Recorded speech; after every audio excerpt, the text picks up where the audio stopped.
Some people are multipliers and some people are diminishers. How do you become more like a multiplier? And how do you deal with the diminisher, even if it's you?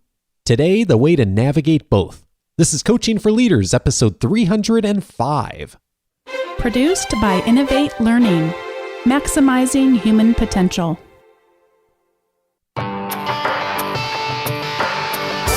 Greetings to you from Orange County, California. This is Coaching for Leaders, and I'm your host, Dave Stachowiak. Leaders aren't born, they're made. And this weekly show gives you access to the practical wisdom that will empower you to become a better leader. And welcome back. If you've been listening for a while, if you're listening for the first time, I'm so glad to have you as part of the Coaching for Leaders listener community. And today we're going to be talking about multipliers and diminishers, the distinction between them. But as important, if not more important, is how do we deal with the diminishers in our lives and that we work with, and maybe that we even work for. And today's guest is really going to help us to build a strategy and a skill set around handling this well, a reality that many of us navigate in organizations. And I'm really thrilled to welcome Liz Wiseman to the show. Liz teaches leadership to executives and emerging leaders around the world. She is the president of the Wiseman Group, a leadership research and development firm headquartered in Silicon Valley. Liz has been listed on the Thinkers 50 ranking and named as one of the top 10 leadership thinkers in the world, and she's the recipient of the 2006 ATD Champion of Talent Award. A former executive at Oracle Corporation, she worked over the course of 17 years as the vice president of Oracle University and as the global leader for human resource development. And she's the author of 3 best-selling books, including the book she's here to speak with us about today, which is titled Multipliers: How the Best Leaders Make Everyone Smarter, just released in its new revised and updated edition. Liz, welcome to Coaching for Leaders. Well, Dave, thank you for inviting me. Oh, the pleasure is mine. I heard about your work recently, and as I started looking through it, I was just so fascinated with this distinction that you researched and enlightened around the difference between multipliers and diminishers in the workplace. And of course, I know there's a lot you've learned in the last 10, 15 years of developing this, and I can't wait to get into that. But I'm wondering if you could, for those who aren't familiar with your work, if you could start off by telling us a bit about this model and just what is a multiplier and what is a diminisher? Well, the 2 different kinds of leaders. And for me, I first noticed this when I was at Oracle, surrounded by so many brilliant people, but noticing that not all really intelligent people seem to inspire intelligence in others. So I noticed really smart people who had a tendency to suck the intelligence and the life out of people around them. They were smart, but nobody else got to be smart. When they would walk into a room, I would notice that people would get quiet and kind of hold back and play it safe and offer only the tamest of ideas. I think we've all worked around someone like this. But then I noticed this other kind of leader that I came to call a multiplier, who was equally intelligent themselves, but they led in a way that prompted, inspired, if not like dared, people to be at their very best. When these leaders came into a room, light bulbs go off over people's head, ideas flow, people step up, they contribute, they're big and they're bold around these kind of leaders. And for me, my research began with this observation and wondering, why is that? Why are we so smart and capable around some people, but not around others? And what do these leaders do differently? And I found they do a number of things differently and it causes them to get very different results from people. Kind of the net of what I found is kind of operating from different mindsets and behaving differently. These diminishing leaders get less than half of people's capability. Meaning, 100% of me walks through the door, badges in to work in the morning, but these diminishing leaders are getting less than half of that capability at work. Whereas these multiplier leaders get virtually all of it, and they grow and extend, they stretch people's genius. And so that's really the core idea. It's a pretty simple idea, perhaps, and I think most people conclude, I want to be a multiplier leader. One of the terms you introduce in the book is, and I don't know if this was in the first version or not, but a term called accidental diminisher. And obviously, I think a lot of us like to think of ourselves as multipliers, even if we're not. But there are ways that for all of us, the good intentions go wrong. How does the accidental diminisher show up in this model? Well, it's also one of the reasons why I invested the time and energy in this second edition, because what I found is that and certainly what I found in the last 7 years since I published this original book, is that most of the diminishing that's happening in our workplaces is not coming from the tyrannical, narcissistic, bully type diminisher, like the one that almost seems to enjoy shutting down other people, the one who absolutely has to be the smartest in the room. That most of the diminishing is coming from really well-intended leaders, like people who listen to management and leadership podcasts, people who read management books, and people like me who write management books, who really aspire to be good leaders, but yet are having a diminishing impact with the best of intentions. And Dave, I would even say it's because of those good intentions. Oh, interesting. How so? Well, some of the things, you and I were talking about, playing to our strengths. Sometimes when we play to our strengths as leaders, it actually causes other people's strengths to go underutilized. Maybe we're what I call a rapid responder, quick to troubleshoot, quick to jump on something. Maybe we're fast with an answer. I'll share with you some of the ways that I find that really well-intentioned leaders can have a diminishing impact. And maybe I'll start with a couple of my own vulnerabilities.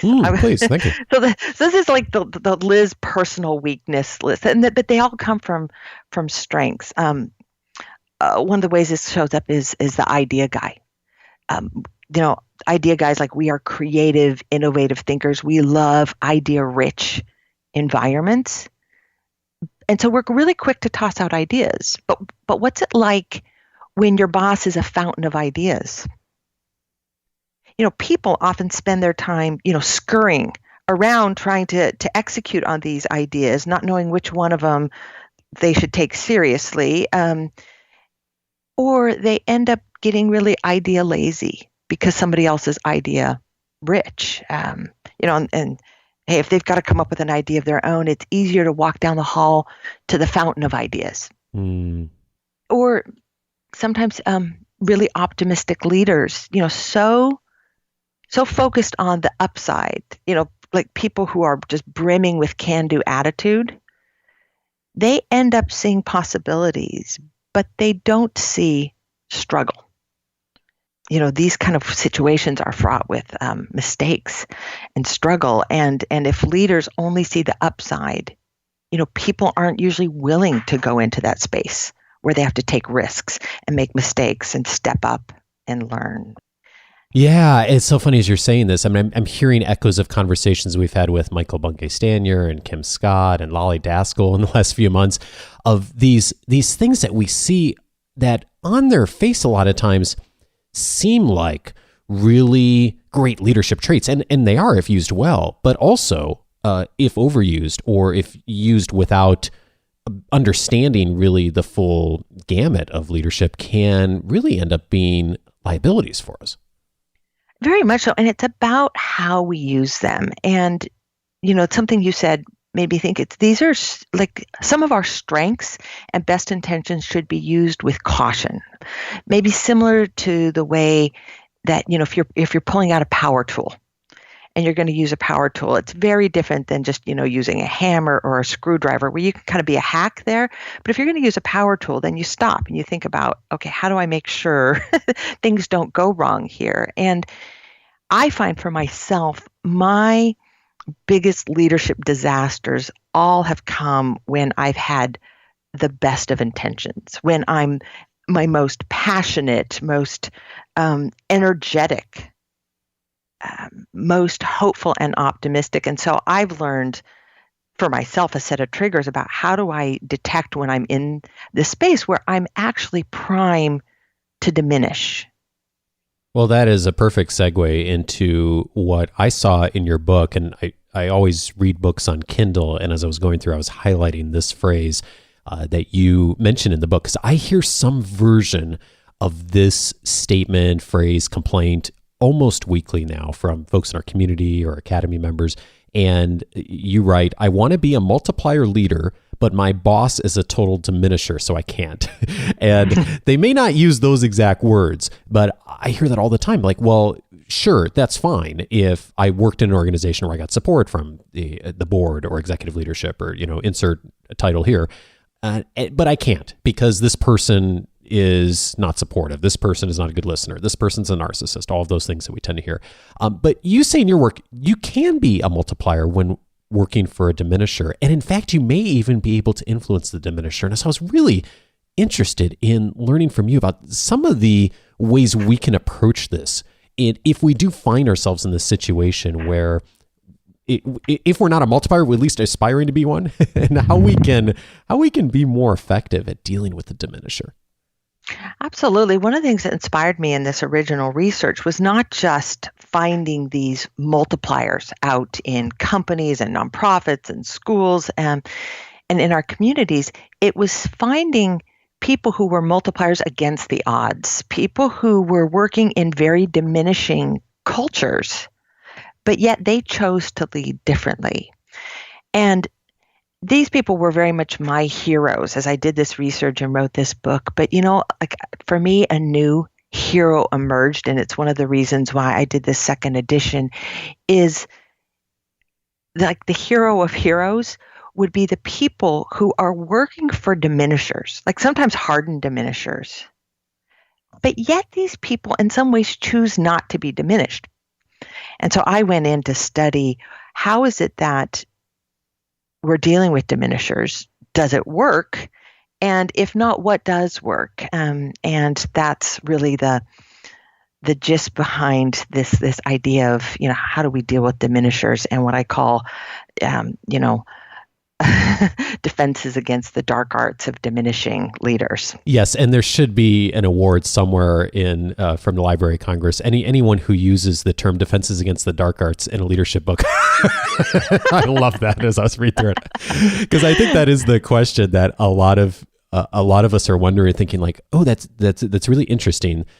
The subset of people and leaders who have this like invincibles, like you say.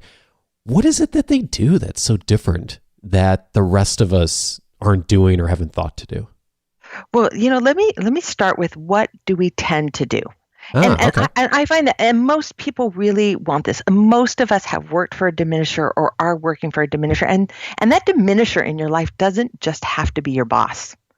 Like it might just be a peer, and it even might be an employee or a roommate. Most of us have a diminisher that we're interested in. Let me start with what we are tending to do. I'm gonna read you two lists. They're short lists. 5 items are going to come at you, and these are the 5 most prevalent responses to diminishers. So we went out and did a study of several hundred people, how they're dealing with diminishing. Here's what's most likely to happen. Number 1, confront them. 2, avoid them. Like literally avoid the person. Probably does involve like scurry and hide, in your cubicle when you see them coming down the hall. Number 3, quit. Number 4, comply and lay low, which I refer to as quit and stay. Number 5, ignore the diminishing behavior. Okay, now only one on that list makes the list of things that actually work. Oh, which one? Would you want to take a guess? Just for fun? I'll repeat them. Sure. Confront them, avoid them, quit, comply and lay low, and ignore the diminishing behavior. I'm going to go with the last one, ignore the diminishing behavior. Yeah, ignore the diminishing behavior is the only one that actually really works. Now you think, well, quit works. Like that is ultimately effective. But what I find is that a lot of people quit diminishing bosses. And we know people go to work for companies, but quit because of their bosses typically. But a lot of those people then go look for another job when really what they should be doing is looking for another boss.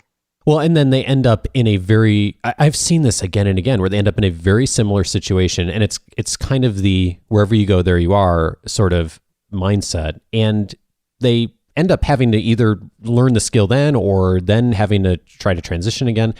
And it's almost it's kind of like, if you don't learn that skill, it's just if you don't learn that skill, it's just going to keep showing up as far as how to navigate that tough situation. And I often find myself saying to people, like, don't be running away from something, be running towards something if you're making a change in your career. But it's so hard to not run away from something in some cases. Well, it is. And Dave, your advice is good because so many people do go and they don't have the skills for dealing with diminishers. This, to me, is an absolute must-have career skill. It's a must-have life skill to know how to deal with the bullies, both the tyrannical narcissists and the well-intended soft bullies, the accidental diminishers. What we're doing really doesn't work. And what I've tried to offer instead is a very, very different approach. And really the gist of this approach comes from this mindset that leadership is not really a position, it's an attitude. And leadership can be offered down to the people who maybe work for you, look up to you as their leader. That's the multiplier at work. But leadership can be offered to your peers, and leadership can be offered to your bosses. And actually, that leadership is a skill, not a position, which means that we can outlead our bosses. Yeah, I just can't tell you how many times I've coached people who've had bad bosses who essentially say, well, I'm relegated to certain kinds of managerial behavior because this is how my boss leads. Mm-hmm.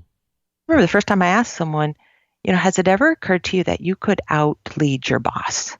That you could be a better leader than the person who was your superior on an org chart? Oh, I guess maybe I could. And all brilliant work requires some multiplier leadership, but that doesn't have to come from the boss. You could choose to be the multiplier in the equation. So I'll give you an example. Please. One of the things that a great multiplier boss would do is to see and use native genius in others. People's towering strengths, just things they do brilliantly. And, the way I look at it is it's the kind of thing that we do freely and easily. Like we're built to do it. And in some ways we can't help to do it. Now, if I had, let's say, Dave, you were my boss, like if you were an amazing multiplier, you would probably notice certain things that I do, and you would channel those to some of the biggest challenges we have. Like, Liz, hey, I've noticed that you really are a good synthesizer, and we need someone to run this task force and do this. And you would put that to work and shine a spotlight on that. Or you might just come to me and say, hey, Liz, hey, what are your strengths that we could really use and grow and channel? But see, I don't need to wait for that invitation.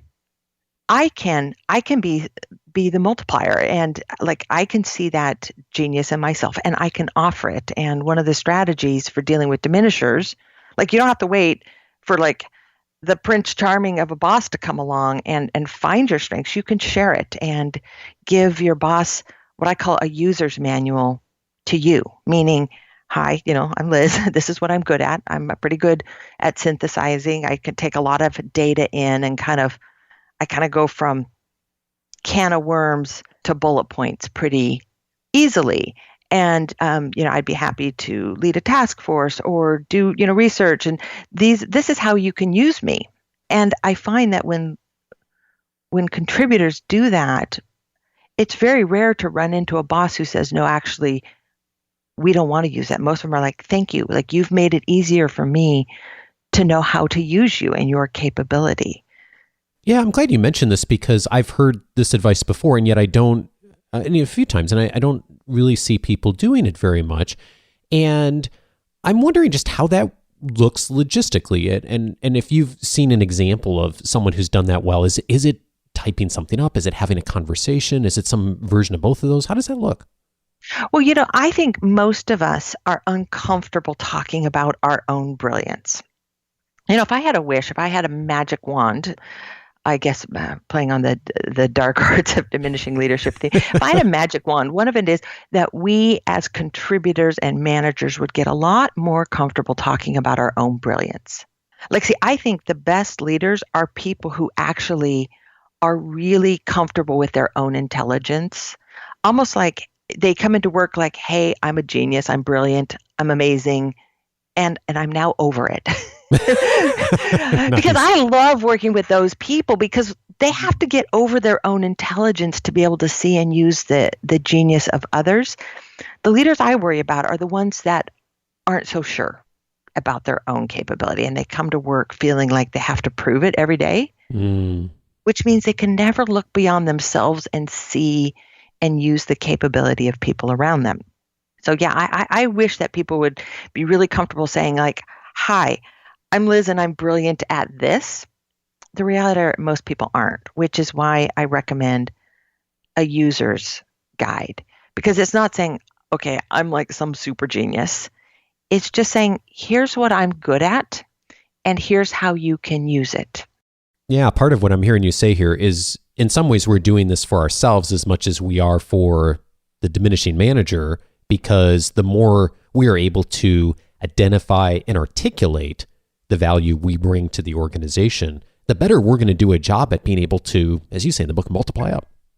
I've been thinking a lot recently about failures and mistakes and helping our academy community to get better at us all learning from each other. And I noticed that one of the dark arts is to admit your mistakes. And my sense is people tend to not want to do this a lot of times, not only in the workplace, but especially around the diminishing manager for, I think, fear that it'll be used against them.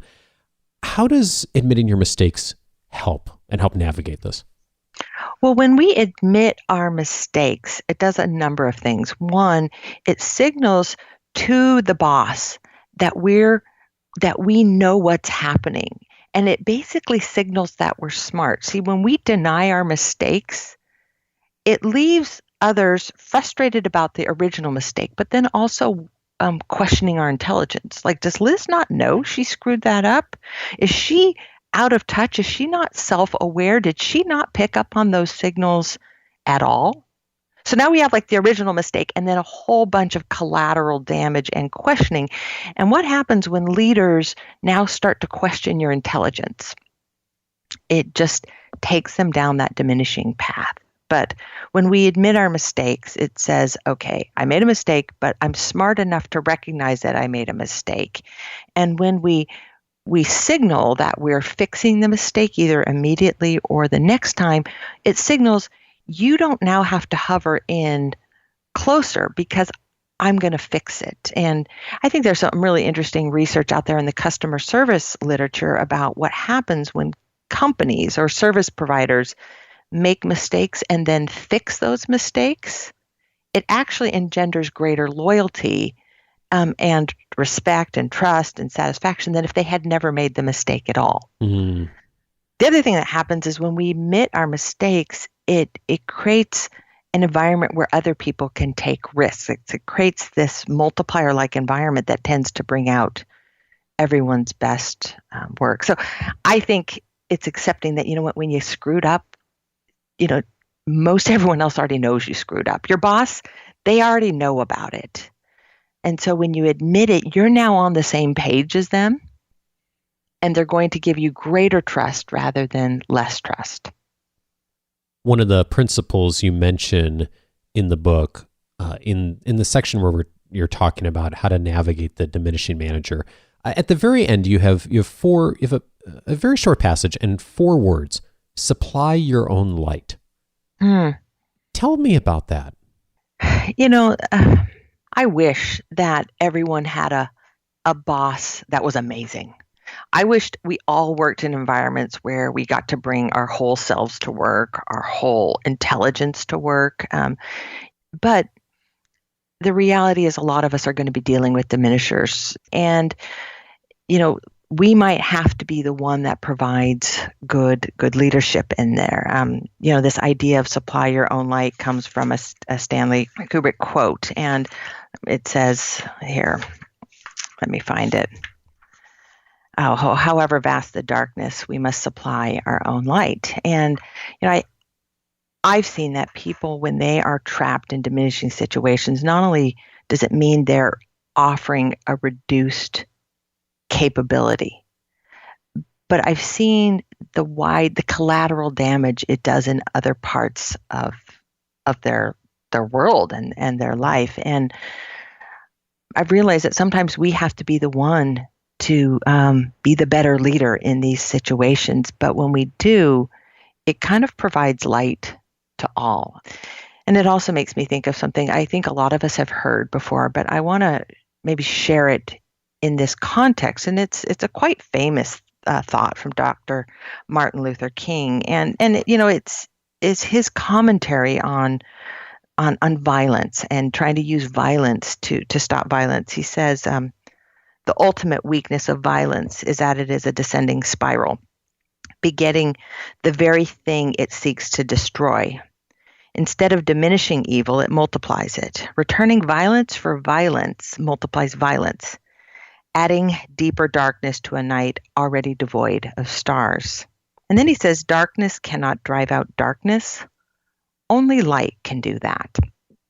And I think what I've noticed is when we are trapped working for a diminishing leader, like we cannot respond with diminishing. Like the only way out of that diminishing cycle is to multiply our way out, is to supply the light in the room.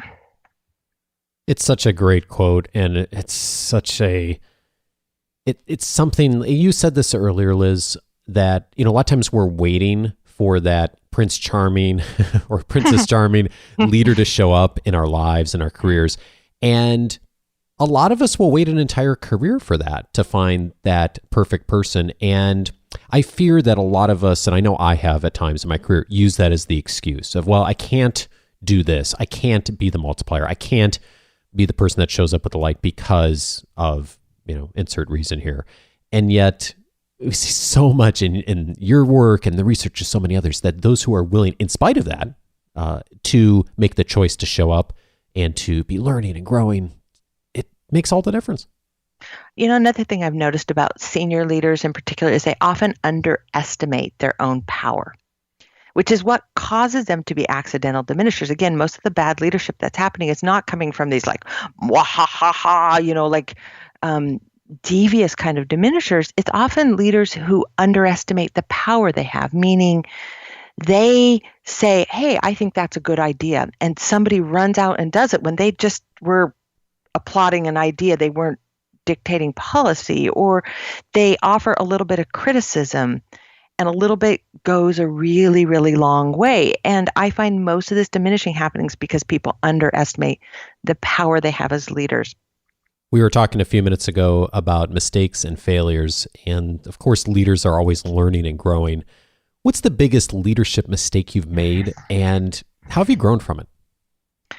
Well, I have made a lot of big leadership mistakes. I'll tell you the one that probably hurts the most, the one that I'm most embarrassed of. Strange, I'm going to tell you the one I'm most embarrassed of is, so I've spent the last 10 years studying multiplier leaders. I aspire to be a multiplier leader. I worked on a project where I diminished my mom. So, wait, how so? So not only am I a diminisher, I'm a diminisher to my mother. And that was a really painful realization of, not only am I a huge hypocrite, like I did this to like one of the people that I think is amazing. So I wrote this book, Multipliers, and the book, was kind of surprisingly popular, and particularly surprisingly popular with educators and educational leaders. And a publisher asked if I would write a version of the book for superintendents and principals and, deans and such. And so I decided to do that. And I invited my mother to co-author that with me, because my mother is a former K through 12 principal. And we began working on it. I think my mom's amazing, smart, capable. And So I said, yeah, great, join me on this. I briefed her that it was going to be hard. And I just started doling out all of these big challenges to her, thinking that she was amazing and capable and that she would love doing this. Well, some of these challenges were just way too big. And at one point, I just saw my mom starting to like shrink and crumble. And at one point, I knew she wasn't doing well. And I asked her how she's doing. She's like, well, my hands are shaking. I can't even type because I feel so anxious, so nervous, so convinced I'm going to screw this up. Mm-hmm. And I realized that I had diminished my mom not by micromanaging, not by criticizing, not by not giving her space. I had actually carved out something that was too big, too challenging. Like I had broken her by overstretching. I didn't break her as a human being.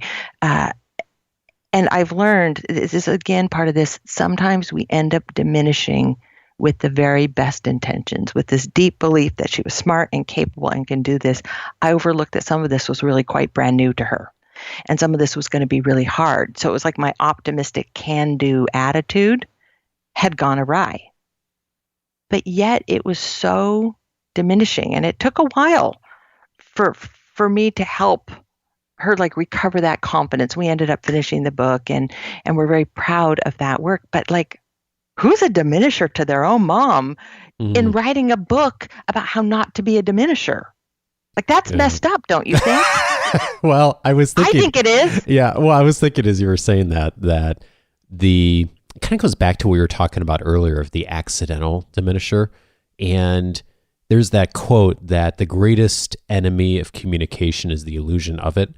And I almost think like the multiplier concept fits in perfectly with that. Like the greatest enemy to being a multiplier is the illusion that you're a multiplier and that you're not willing to look at yourself and that we're not all willing to look at ourselves and to question, because the list of accidental diminisher actually is a pretty nice list when you just look at it in isolation of like, oh, these are kinds of things that a lot of leaders aspire to be. But when used without that broader perspective, we can get ourselves into a lot of trouble. And to your example, things we would never imagine doing in most situations, but all of a sudden we're not thinking and we just are operating in isolation. Absolutely. If you look to those accidental diminisher tendencies, idea guy, always on, rescuer, pace setter, rapid responder, etc. If you didn't know the chapter heading, you might think this was like a leadership competency model of these are things I'm supposed to do. It really is about the reflection of asking ourselves, how might I be shutting down ideas and capability and letting talent languish, yet having the very, very best of intentions. Here's a confession from a social science researcher, is when I first did this original research and the original book, starting 10 years ago, I could clearly see that there were multipliers and diminisher leaders. And when I ask people to think about it, I'm sure everyone listening to this is thinking about someone who is a multiplier to them and someone who is a diminisher to them. And I thought that I could identify multipliers and diminishers, almost like I could walk through the halls of a workplace and say, "Ooh, that's a multiplier, that's a multiplier, that's a diminisher." And I have come to see it very differently. Instead of asking who is a multiplier and who is a diminisher, I've come to see that there's a diminisher in all of us. And I also think there's a multiplier in all of us. And the more relevant question is, what are the situations that tend to bring out that diminisher that lurks within? What are the people that tend to bait diminishing behavior? And I've looked for how do I identify those triggers in my environment and how do I see them and counter them and turn what would be diminishing situations into multiplier moments. Because I can't act like a multiplier all the time. I inevitably will have diminishing moments, but I can set my ambition as a leader to try to string together as many multiplier moments as I can. Liz, I probably have mentioned a half a dozen people that I was reading your book, and almost universally everyone said, wow, that's a great book. It's such an important model. Obviously, there's so much here that we haven't even hit on in the conversation today. So if you found this conversation helpful, I hope that you'll check out the book and really embrace the model because, as you said, Liz, it's not that we're one or the other. It's how do we get better at being the multiplier and in inspiring it in others. And there's so much we can do on that. So thank you so much for your work, the research you've done, and for also your graciousness and your willingness to share some of your struggles too. I think it's just going to be so helpful on so many ideas that people can utilize coming out of this conversation. Well, Dave, thank you. And thank you for what you're doing to help raise the bar for leaders all around the world. Liz Wiseman is the author of Multipliers, How the Best Leaders Make Everyone Smarter, just released in its new, revised, and updated edition. Thanks, Liz. Thank you, Dave.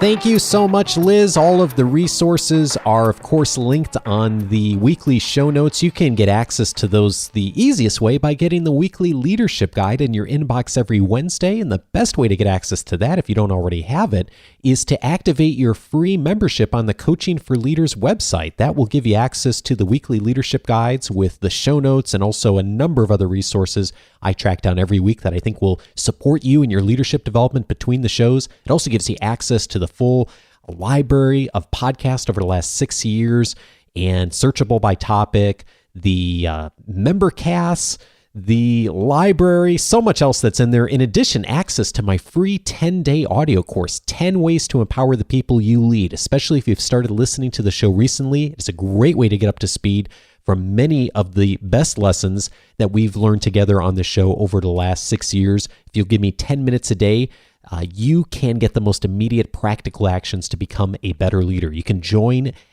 for free and get access to all of that just by going to coachingforleaders.com. Now, when you're online, I hope you'll check out some related episodes to today's conversation. 2 related episodes.